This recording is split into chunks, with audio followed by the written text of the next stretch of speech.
자, 7월 29일 수요일 삼성전자 방송 시작하겠습니다. 자, 어제도 매도 서킷 브레이커가 발동되면서 정말 힘든 시장이었었지만 오늘 29일째까지 오전에 매도 서킷 브레이커가 양시장 모두 다 발동된 것을 확인할 수 있습니다. 자, 그래서 오늘 삼성전자는 최저점 마이너스 13%까지 내려갔고 SK 하이닉스는 마이너스 18%대, LG전자는 마이너스 8%대까지 하락하고 나서 현금 배당 공시가 나온 걸 확인할 수 있습니다. 자, 하지만 중요한 건 1시 정도를 기점으로 해서 국내 시장이 회복세가 나와줬는데 오늘 증시 마감 상황을 본다고 하면 코스피는 5200포인트대까지 하락한 이후에 6% 하락한 5600선에 마감했고 코스닥은 마이너스 6% 하락한 660선에 마감한 걸 확인할 수 있습니다. 자, 어제와 오늘자 이틀 연속 매도 서킷 브레이커가 나왔기 때문에 당연히 내일 시장 같은 경우에는 반발 매수세 관련된 내용 때문에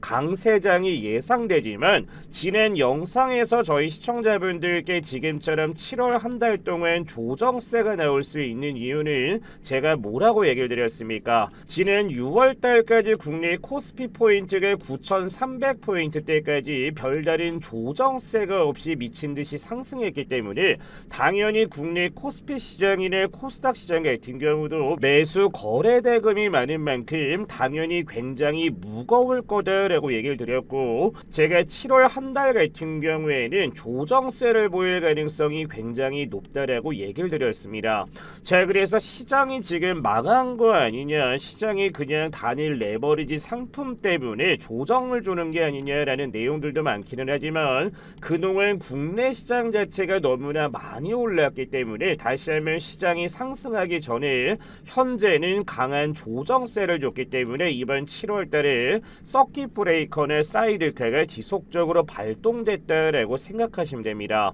자, 그래서 제가 오늘 준비한 내용은 과연 8월 달에 국내 시장이 다시 한번 상승이 나와줄지, 그리고 7월 1일부터 해서 지난 28일째까지 삼성전자나 SK 하이닉스나 LG전자 공매도 금액이 얼마나 큰 건지, 그리고 가장 중요한 바로 이 단일 레버리지 관련된 내용은 또 어떻게 조정이 될 건지 이러한 내용들을 준비했기 때문에 오늘 영상을 집중한다고 하면 저희 주주분들과 시청자분들께 도움될 수 있는 내용들을 많이 얻을 수 있습니다. 자, 그래서 오늘 영상 보기 전에도 구독과 좋아요와 좋은 댓글들을 많이 달아주신다면 앞으로도 저희 주주분들과 시청자분들 그리고 구독자분들께 도움될 수 있는 내용들 많이 올려드릴 테니까 구독과 좋아요와 좋은 댓글 한 번씩만 부탁드리겠습니다. 자, 먼저 삼성전자의 주가 마감 상황을 본다고 하면 오늘 아침에는 전일 대비 7%가 오른 23만원대까지 강한 상승을 보여줬지만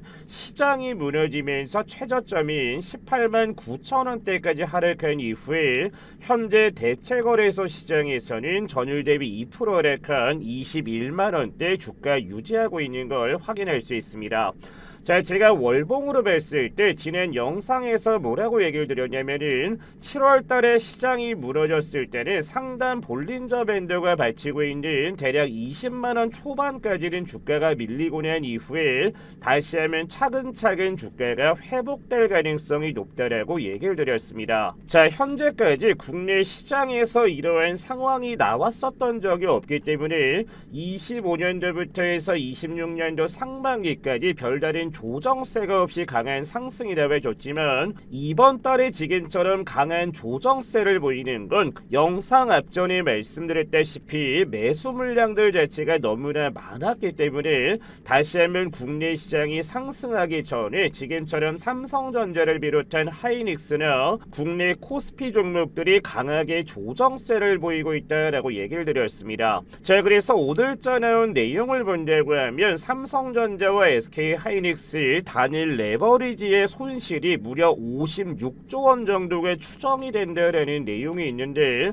이 내용 자체가 문제가 뭐냐면 단일 종목군들에 들어가야 할 금액들 자체가 이제는 증시가 상승할지 하락할지 베팅하는 거의 도박판 베팅에 무려 56조 원 정도가 들어갔지만 현재 56조 원 정도가량이 손실 중이다라는 게 언론 기사 내용입니다. 자, 근데 여기서 중요한 게 금융위원장이 단일 종목 레버리지 ETF 배수 조정이나 전문 투자자 제한을 검토한다라는 내용이 있는데, 사실상 이 내용들 자체가 필요가 없는 게 뭐냐면 간단합니다. 단일 레버리지에 매수 가능한 금액을 대략 30%에서 20% 정도로 조정을 한다고 하면 나머지 물량들이 본주로 들어갈 수가 있기는 한데, 현재 제한되어 있는 금액이 없기 때문에 빛을 내서라도 지금 ETF에 투자를 진행하는 겁니다. 자, 그나마 신용이라든지 미수라든지 융자 관련된 내용이 안 되기 때문에 그나마 현재가 이런 상황이었었지만,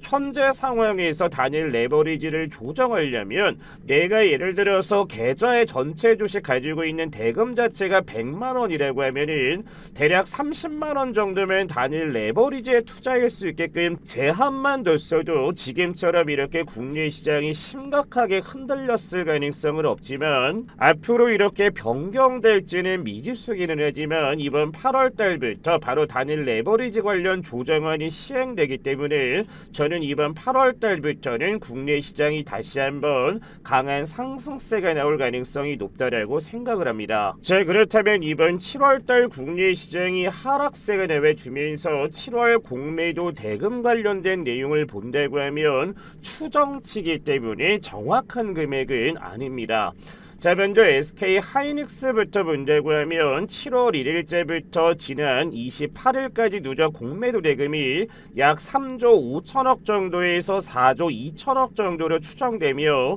세 가지 종목군 중에 압도적인 1위를 기록하고 있습니다. 특히 7월 13일 하루에만 무려 6,400억 정도의 공매도가 집중되며 코스피 전체 1위를 기록했는데, 미국 ADR 상장과 연계된 차익거래 ADR을 매수하고 본주를 공매도하는 물량이 글로벌 반도체 조정과 겹치며 크게 유입된 것으로 보고 있습니다. 자, 그리고 삼성전자 같은 경우는 누적 공매도 대금은 약 1조 8천억 정도에서 2조 1천억 수준으로 추정되고 일평균으로는 800억에서 1,100억 정도인 것을 확인할 수 있습니다.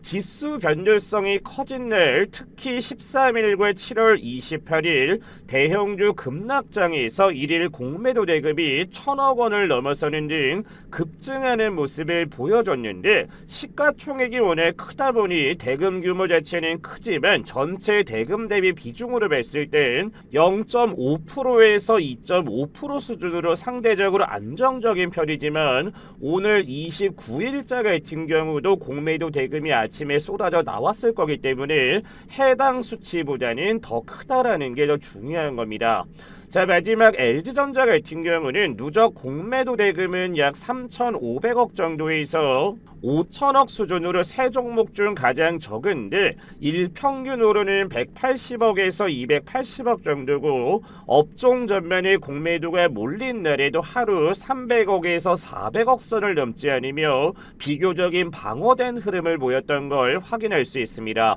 자, 그래서 이는 1,000억대 규모의 자사주 매입 완료와 소각, 그리고 오늘자 발표된 500원의 중간 배당 발표가 주주 환원 기대감을 높이며 공매도 세력의 주요 표적에서 비켜갔다라고 볼 수가 있는데, 이 내용을 정리한다고 하면 SK 하이닉스는 ADR 차익 거래 수요로 공매도가 집중되며 압도적인 1위를 기록했고, 삼성전자는 대형주 해지 수요로 인해 변동성 확대 구간마다 공매도가 급증한 것을 확인할 수 있습니다. 반면 LG전자는 주주 환원 정책 덕분에 상대적으로 공매도 압력에서 자유로운 모습을 보여줬지만, 이번 7월 달에 코스피와 코스닥 지수가 무너지면서 하이닉스와 삼성전자, LG전자의 주가 역시도 지속적으로 조정세를 보였던 걸 확인할 수 있습니다. 자, 그래서 지난 영상에서도 말씀을 드렸다시피 개인들의 신용대금 자체가 무려 30조 원 이상이 늘어났다라는 얘기는 뭐가 되겠습니까? 이번 7월 달에 이러한 신용자금을 털어내기 위해서 많이 흔들었을 가능성도 높은데, 이 정도 흔들었다고 하면 이제는 국내 증시는 다시 한번 상승해야 되는 게 정상인 겁니다. 자, 그래서 코스피 차트를 뵀을 때 제가 뭐라고 얘기를 드렸습니까? 지난 3월 30일 날 내려갔었던 바로 이 5,000포인트를 지켜주면서 국내 코스피 포인트가 9,300포인트까지 상승이 나왔기 때문에 해당 지수를 지켜준다고 하면 다시 한번 반등이 나올 수가 있다라고 얘기를 드렸습니다. 자, 그래서 오늘자 최저점 얼마까지 내려갔습니까? 5,262포인트까지 내려간 이후에 5,600포인트대까지 증시를 회복했다라는 것은 오늘이 바로 뭐가 된 거다? 두 번째 저점이 됐을 가능성이 굉장히 높다라는 겁니다. 자, 그래서 해외 증권사는 국내 증권사들 같은 경우도 코스피 포인트가 10,000포인트 이상 상승할 가능성이 높다라고 얘기하는 만큼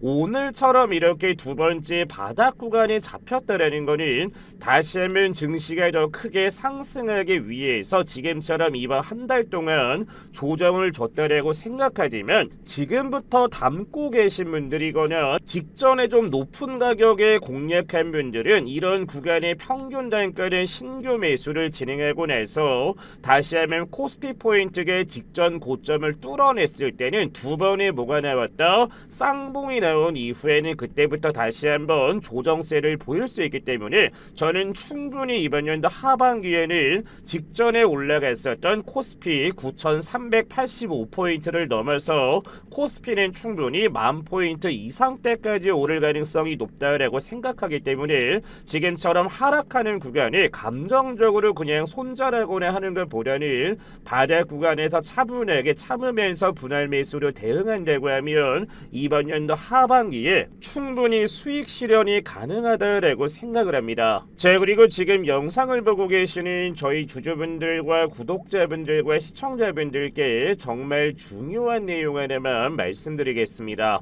자, 지금처럼 이렇게 힘든 시장에서는 과연 어떻게 대응을 해야 되는지, 시장 상황이 왜 이런지, 앞으로 국내 시장이 어떻게 될지 정말 궁금하신 분들이 굉장히 많으실 겁니다. 자, 그래서 우측에 보시면 저희 채널 구독자분이 되어줬을 때는 무료로 입장할 수 있는 텔레그램 무료 공부방을 저희가 진행을 하고 있는데, 오늘자 SK 하이닉스 컨퍼런스 콜이 나오면서 실적적인 부분이 나오고, 아침에 보면 아시겠지만 10시 40분에 관련된 내용을 저희가 실시간으로 올려드리고 있습니다. 자, 그래서 오후 12시가 지나면서 코스피 같은 경우도 서킷 브레이커가 발동이 됐고, 밑에 내용을 본다고 하면 2일 연속 코스피 코스닥 매도 서킷 브레이커가 발동이 됐으며, 코스닥은 2일 연속 발동된 내용이 있으나 코스피는 한국 증시사상 연일 매도 서킷 브레이커가 발동됐다라는 내용으로 시작을 해서 국내외 시장 상황과 해외 중요한 내용까지도 지금처럼 공부방에 올려드리고 있는 걸 확인할 수 있습니다.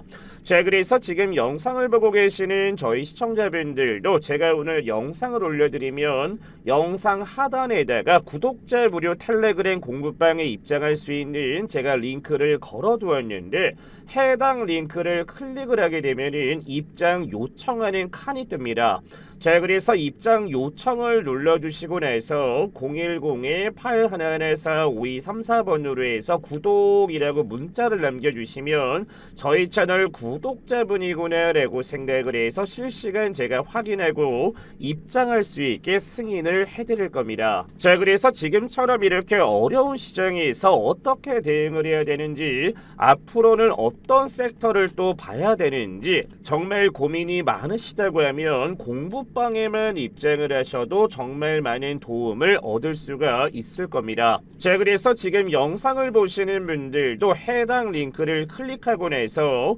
입장 요청을 눌러 주신 다음에 010-8114-5234번으로 해서 구독이라고 남겨주시면 빠르게 입장할 수 있게 승인을 해드릴 테니까 지금 영상을 보시는 분들도 꼭 입장을 하셔서 앞으로 어려운 시장 도움될 수 있게 좋은 내용을 올려드릴 테니까 꼭 입장하시길 바라겠습니다. 자, 그래서 오늘 준비한 영상은 여기까지고, 오늘 영상도 너무나 감사합니다 라고 생각되는 분들은 구독과 좋아요와 좋은 댓글 한 번씩만 눌러주시고 영상 마무리하면 되겠습니다. 시청해주신 분들 감사합니다.